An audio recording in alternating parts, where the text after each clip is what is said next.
तो dear student, आपका बहुत बहुत स्वागत है। आप देख रहे हैं मास्टर साहब और मेरा नाम है आयुष। तो स्टूडेंट, आज की इस वीडियो में हम लोग बात करने वाले हैं कि टर्म 2 संस्कृत का प्रिपरेशन अभी से हम लोग कैसे स्टार्ट करें ताकि 40 आउट ऑफ 40 मार्क्स हम लोग स्कोर कर ले। ठीक है स्टूडेंट, आप लोग का बहुत ज़्यादा कमेंट, मैसेज, मेल बहुत ज़्यादा आ गया था कि सर टर्म 2 का स्टार्ट करा दीजिए, टर्म 2 स्टार्ट करा दीजिए। तो स्टार्ट तो हम कराने वाले थे। तो आज पहला वीडियो है, तो आज हम लोग यही बात करेंगे कि प्रिपरेशन कैसे करना है, कैसे हम लोग को आगे बढ़ना है, क्योंकि अब ऑब्जेक्टिव से पैटर्न सब्जेक्टिव हो जाएगा। अब आपको क्वेश्चन आंसर लिखना होगा। ठीक, तो सारा बात आज करेंगे। उससे पहले बता दें कि सभी बच्चे को हम एक ही बात कहना चाहेंगे कि बाबू थोड़े थोड़े देर, लेकिन आज से संस्कृत आप डेली पढ़ना स्टार्ट कर दीजिए, अच्छा रहेगा।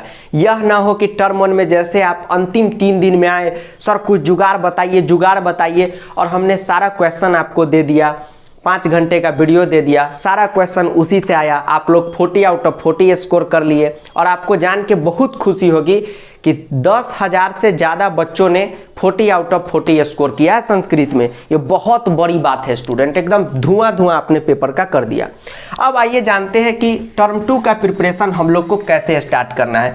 देखिए स्टूडेंट, हमारी बात मान के आप टर्म 1 में गए संस्कृत में, एक भी मार्क्स कटा नहीं कटा, ठीक उसी तरह टर्म 2 में भी नहीं कटेगा, ज़्यादा घबराइएगा नहीं।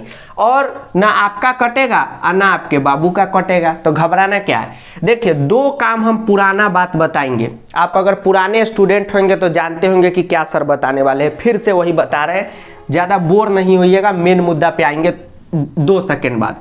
सबसे पहला कि आप अभी से 25 मिनट डेली संस्कृत पढ़ना स्टार्ट कर दीजिए। अरे वीडियो लेक्चर भी देखना शुरू कर दीजिएगा ना, डेली 25-25 मिनट हो जाएगा आपका काम। अंत में तो प्रैक्टिस हम करवाइए देंगे। तो 25 मिनट डेली आपको संस्कृत पढ़ना है। और दूसरा, आपको न्यू कॉपी ले लेना है। ठीक है, बिहार वाले होंगे तो कॉपी, और न्यू इंग्लिश में बोले तो नोटबुक आपको ले लेना है। यह 2 काम करना है। क्यों करना है? पहला काम अगर आप करते हैं, 25 मिनट डेली पढ़ते हैं, तो कोई मुश्किल नहीं होगा, अंत में कोई भी मारा मारी नहीं होगा, आपका सिर में दर्द नहीं होगा। एकदम आप मात्र एग्जाम से 15 मिनट पहले रिवीजन कीजिएगा और पूरा का पूरा मार्क्स लेके आइएगा। तब जब आप शुरू से 25 मिनट डेली पढ़े होंगे, तब पहला काम हटाइए। दूसरा काम, आपके पास एक नया नोटबुक होना चाहिए। होता क्या है कि इस बार आप लोग क्या किए हैं कि समास पढ़ लिए हैं साइंस के कॉपी के पीछे, और संधि पढ़ लिए हैं मैथ के कॉपी के पीछे, और एग्जाम टाइम में एकदम ज़्यादा परेशान हो गए कि कहाँ से पढ़े, नोट से नहीं मिल रहा है। तो ऐसा काम ना हो, जो भी पढ़े वह एक नोटबुक में हो, यह बहुत अच्छी बात है। तो इतना जो बेसिक पॉइंट है आप लोग याद रखिएगा, और स्पेशली आप अपने बाबू को भी बता दीजिएगा कि इतना बेसिक बात हम लोगों को क्या करना है, याद रखना है।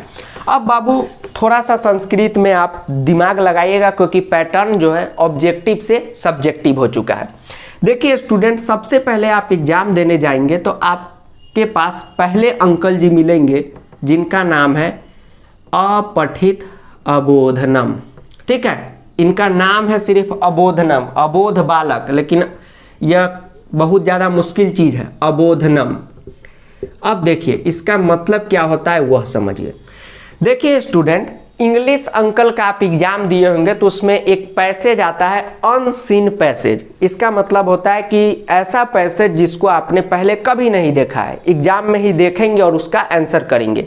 सेम उसी तरह संस्कृत में आता है अपठित अबोधनम, मतलब कि इसको पहले कभी भी नहीं पढ़ा गया हो। ठीक है, तो यह आपके सामने आएगा। ठीक है, इसमें कैसे कैसे क्वेश्चन आएंगे, तो पहले आपके पास आएंगे एक पदेन उत्तरत, मतलब कि एक पद में उत्तर देना, 1 वर्ड आंसर। दूसरा आपका आएगा पूर्ण वाक्यन, ठीक है, जिसको पूरे वाक्य में आंसर देना। और तीसरा जो आपने भाषिक कार्यम किया है अभी, वही चीज यहाँ भी आएगा, लेकिन यह भाषिक कार्यम अपठित अबोधनम का आएगा। ठीक है, जिसको आपने पहले से कभी भी नहीं पढ़ा होगा। अब सर इसके लिए क्या प्लानिंग होना चाहिए? तो स्टूडेंट सबसे पहले हम लोग इसी पे हमला करेंगे, क्योंकि 15 मार्क्स का ये आएगा लगभग, ठीक है। वो सैंपल पेपर आएगा तो पता चल जाएगा, लेकिन इतना मार्क्स का तो जरूर रहेगा। देखिए स्टूडेंट, अगर हम लोग 25 से 30 अपठित अबोधनम का प्रैक्टिस कर लेते हैं तो इसमें से एक भी मार्क्स नहीं कटेगा। और अपठित अबोधनम के प्रैक्टिस को करना क्यों जरूरी है, यह बहुत ध्यान से समझिएगा, क्योंकि जब आप पठित अबोधनम सेम उसी बुक का क्वेश्चन आंसर कीजिएगा एग्जाम में, बहुत ज़्यादा हेल्प मिलेगा आपको, ठीक। पैसेज के आंसर करने से हेल्प मिलता है ना, लिटरेचर के आंसर करने में लिखने का तरीका पता चल जाता है, इसलिए यह बहुत इंपॉर्टेंट है। और ये प्रैक्टिस कैसे करना है, ये सब आपके फोफा जी यानी कि आयुष सर करा देंगे, टेंशन नहीं लेना है। यह पहला काम हमारा हो गया, ठीक है स्टूडेंट। ज़्यादा डरना नहीं है। अपठित अबोधनम का मतलब होता है प्रैक्टिस। 25 से 30 हम अपठित अबोधनम ऐसा प्रैक्टिस करा देंगे कि सेम उसी टाइप का आपके एग्जाम में रहेगा। डरना नहीं है, डर के आगे जीत है। सभी लोग को क्या पीना है? माउंटेन ड्यू पीना है। और प्रो बैच भी लॉन्च करने वाले हैं, ठीक है, जिसमें पढ़ के प्रो बैच में सभी बच्चों ने 40 आउट ऑफ 40 स्कोर कर लिया है, आप भी करेंगे। अब दूसरा आता है हमारे पास स्टूडेंट रचनात्मक कार्य। रचनात्मक कार्य, ठीक है स्टूडेंट, यह आपके पास आएगा। रचनात्मक कार्य में पहला आपको लिखना रहेगा पत्र। सर पत्र मतलब लव लेटर, वो वाला पत्र नहीं, जैसे प्रिंसिपल के पास पत्र, दोस्त के पास पत्र, तो यह पत्र लेखन आपको आएगा। घबराने की जरूरत नहीं है। संस्कृत का मतलब होता है घबराना नहीं। पत्र लेखना इतना ज़्यादा सिंपल होता है कि आपको यकीन भी नहीं होगा। इंग्लिश में आप देखते हैं ना, लेटर टू द एडिटर, पूरा आप ही से लिखवाता है। यहाँ पे आपके जो अंकल जी हैं, सीबीएसई अंकल, वो आपको पहले से पूरा पत्र दे देंगे और एक मंजूसा दे देंगे, मतलब समझिए तो फिल इन दी ब्लैंक्स है। तो एकदम इसमें भी प्रैक्टिस कर लेंगे, पेपर को धुआं धुआं कर देंगे, पत्र लेखन को एकदम सीबीएसई को ही लव लेटर लिख देंगे, कोई टेंशन नहीं है। दूसरा हमारा आएगा चित्र वर्णन। चित्र वर्णन, एक चित्र दे देगा और कहेगा कि इस पे 5 वाक्य लिखिए। उसके लिए भी घबराना नहीं है। इसका पहला लाइन तो फिक्स ही होता है, अस्मिन चित्रे, जो चित्र दिख रहा है उसके बारे में लिख देंगे, ठीक। और हम जब आपसे स्टूडेंट 25 से 30 चित्र का प्रैक्टिस करा देंगे, एक भी क्वेश्चन उससे बाहर नहीं आएगा चित्र आधारित वर्णन में, ये हमारा दावा है आपके सामने। और टर्म 1 में देखे थे ना कैसे धमाल किए थे, यहाँ भी करेंगे। घबराना नहीं है, पत्र के लिए भी नहीं घबराना है, चित्र के लिए भी नहीं घबराना है। उसके बाद तीसरा हमारा सबसे खास टॉपिक आता है अनुवाद। वो गाना नहीं सुने थे, शाही जोरा पहन के बैठी है दुल्हन के बगल में, वही तो स्वीट हार्ट है। तो ये अनुवाद जो है ये संस्कृत का स्वीट हार्ट है। अब बहुत बच्चे सोचेंगे सर अनुवाद 5 पूछेगा 5 नंबर का, इसको हम हटा के चलते हैं। बिल्कुल नहीं, क्योंकि स्टूडेंट अगर आप अनुवाद बेहतर नहीं जानेंगे तो फिर आपको चित्र में भी दिक्कत होगा, ठीक है, क्वेश्चन आंसर करने में भी दिक्कत होगा, पठित अबोधनम को समझने में भी दिक्कत होगा, और अपठित अबोधनम में तो दिक्कत होगा ही होगा। तो यह अनुवाद जो है ये स्वीट हार्ट को बहुत स्वीट तरीके से हम लोग को करना है, इसके लिए भी टेंशन नहीं लेना है। अनुवाद का एक सीरीजे हम शुरू कर देंगे, जिसमें हम सोच रहे हैं कि 30 से ज़्यादा लेक्चर दे दे, रोज 20-20 मिनट का रहेगा। आप लोग देखिएगा एकदम जबरदस्त हो जाएगा आप लोग का तैयारी। तो यह रचनात्मक कार्य में आपके पास यह 3 टॉपिक देखने को मिलेगा। आज इस पे इसलिए चर्चा कर रहे हैं क्योंकि ऐसा ना हो कि अचानक पता चले अरे अनुवाद तुम कौन हो, तो 9th में नहीं पढ़े थे, नहीं पढ़े थे, अरे 9th में तुम थी, ओ माय गॉड। तो ऐसा ना हो इसलिए हम यहाँ पे पहले लिख दिए। तो यह 3 टॉपिक आपके पास आएगा। चित्र में ऑप्शन रहता है कि चित्र बनाना है तो चित्र बनाइए, नहीं तो अनुच्छेद लेखनम बनाना है तो अनुच्छेद लेखनम बनाइए, ठीक है स्टूडेंट। तो घबराना नहीं है। तो यह हो गया रचनात्मक कार्य का। अब चलिए आगे चलते हैं, ठीक। सीक्रेट चीज सब है सर, आप सीक्रेट चीज भी बताते हैं। सीक्रेट अभी देख नहीं रहे, सीक्रेट पीने वाला नहीं, सीक्रेट मतलब रहस्यमय। अभी कटरीना और बिकिया का शादी हुआ है तो एगो कोड मिल रहा था, बताइए तो ये लॉगिन पासवर्ड मतलब सुने थे एटीएम वगैरह में होता है, मतलब शादी में भी अब लॉगिन पासवर्ड होगा, ओटीपी आएगा तो फिर आपको इंटर कराएगा। बताइए क्या क्या चीज हो रहा है। तीसरा आपके पास आएगा स्टूडेंट पठित अबोधनम, ठीक, पठित अबोधनम। अब इसमें आप लोग क्या गलती करते हैं, अभी तो आप लोग स्टार्टिंग करेंगे, ठीक, पठितबोधनम। तो पठितबोधनम से स्टूडेंट आपको पूरा क्वेश्चन आंसर ही पूछेगा, तो आप पहले से तैयार हो जाइए। क्वेश्चन आंसर कैसे पूछेगा तो आपको बताते हैं। एक पूछेगा नाटक, दूसरा पूछेगा गद्यांश, गद्य लिखते हैं, और तीसरा पद्यांश, ठीक है, पद लिखते हैं। ठीक, टेंशन नहीं लेना है। नाटक, गद्यांश और पद्यांश क्या होता है यह समझने की कोशिश कीजिए। देखिए स्टूडेंट, आपको चैप्टर कौन कौन पढ़ना है इस बार, तो सुभाषितानी पढ़ना है, सुकत्य पढ़ना है, विचित्र साक्षी पढ़ना है और सौहार्दे प्रकृति शोभा पढ़ना है। तो नाटक्यांश ऐसे चैप्टर को कहते हैं जिसमें नाटक हो। जब जैसे अभी आप लोग पढ़े थे शिशुलालनम, एक नाटक था, तो नाटक्यांश हो गया। पद्यांश ऐसे चैप्टर को कहते हैं जिसमें पद हो, उपदेश हो, जैसे आप अभी सूची पर्यावरणम पढ़े तो वह पद्यांश हो गया। और गद्यांश मतलब कहानी वाला चैप्टर, जैसे अभी आप बुद्धि बलवती सदा पढ़े। ठीक, तो पठितबोधनम में इन्हीं चैप्टरों से आपके पास क्वेश्चन आएगा। जो आप पढ़ चुके उससे नहीं, चैप्टर याद कर लीजिए। सुभाषितानी, सौहार्दे प्रकृति शोभा, विचित्र साक्षी और सुकत्य, 9वां नंबर चैप्टर, इसी से क्वेश्चन आएगा। अब देखिए स्टूडेंट, पठितबोधनम की तैयारी एकमात्र तरीके से हो सकती है कि सेमुसी बुक हम पढ़ के सोचेंगे कि पठितबोधनम पे हमला बोल दे, तो बिल्कुल नहीं होगा।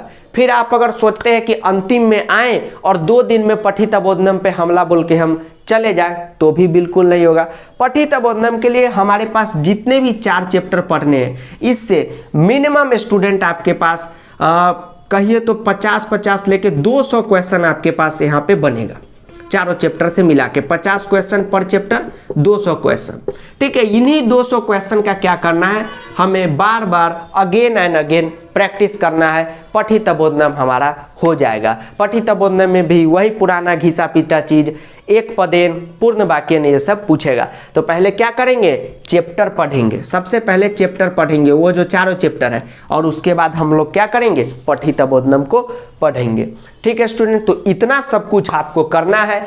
अगर इतना सब कुछ आप करते हैं तो टर्म 2 में एकदम जबरदस्त आप लोग का तैयारी हो जाएगा और एकदम फूफा जी का भी आशीर्वाद रहेगा। तो यह हम आपको आज बताए हैं कि सिलेबस का एक ओवरव्यू दिए हैं। यह ना हो कि आप जाएं वहाँ पे, ठीक, एग्जाम देने या सिलेबस को उघाड़े और पता चले अरे अनुवाद ये क्या है, पठितबोधनम ये क्या है, ये कौन सी बला का नाम है, ऐसा ना हो। अब पढ़ाई करने का तरीका क्या होगा वो जानिए। सबसे पहले स्टूडेंट, हम लोग पढ़ाई को 2 भागों में बांटेंगे। एक अपना अनुवाद का अलग शुरू कर देंगे सीरीज, जिसमें हम लोग बेसिक से अनुवाद उठाएंगे। ठीक है, ऐसा मान के चलेंगे कि आज से पहले आपने अनुवाद को कभी भी हाथ भी लगाया नहीं होगा, और मान के क्या चले, नहीं ही लगाया होगा। तो अनुवाद एकदम 0 लेवल से स्टार्ट कर देंगे। ठीक है, क्योंकि अनुवाद जानना बहुत ज़्यादा जरूरी है एक तरफ से। और दूसरे तरफ से हम लोग क्या करेंगे, अपठित को स्टार्ट करेंगे। जैसे ही अपठित समाप्त होगा तो फिर पत्र लेखन, फिर चित्र लेखन, ये सब हम लोग स्टार्ट करेंगे। फिर हम लोग पठितबोधनम पे आ जाएंगे। पठित में भी पहले चैप्टर पढ़ेंगे और फिर अपना 200 क्वेश्चन जो है मिनिमम है, इसका प्रैक्टिस करेंगे। और अभी तो समय बहुत है, मैं मान रहा हूँ कि अगर थोड़ी दिन बाद कोई वीडियो देख रहा है तो 200 क्वेश्चन, और स्टार्टिंग में तो हजारों क्वेश्चन करा देंगे। तो इतना सब कुछ हम लोग स्टूडेंट संस्कृत में करने वाले हैं। किसके लिए, जीता था जिसके लिए मरता था, वैसी बात नहीं है। किसके लिए, 40 आउट ऑफ 40 के लिए। और टर्म 1 में आपने 40 आउट ऑफ 40 स्कोर किया है, बहुत बड़ी बात है। इतना ज़्यादा मार्क्स स्कोर कर लिए तो स्कूल वाला भी आपको उधर 20 में 20 दे देगा। तो आपके मार्कशीट पे मैं चाहता हूं कि संस्कृत में सभी बच्चा का 100 में आउट ऑफ 100 लिखा रहे, और यही मेरी दुआ है, कामना है, शुभकामना है, भगवान से प्रार्थना है। ठीक है स्टूडेंट, तो आज का था एक इंट्रोडक्शन क्लास वीडियो, जो भी समझ लीजिए। मिलते हैं अगले वीडियो में, तब तक के लिए जय हिंद, वंदे मातरम, आदाब, नमस्कार, सत श्री अकाल, प्रणाम, धन्यवाद। और वीडियो को दोस्तों के साथ 1 बार शेयर करना है और बाबू के साथ 2 बार शेयर करना है। चलिए मिलते हैं, और सब्सक्राइब कर देना है। धन्यवाद।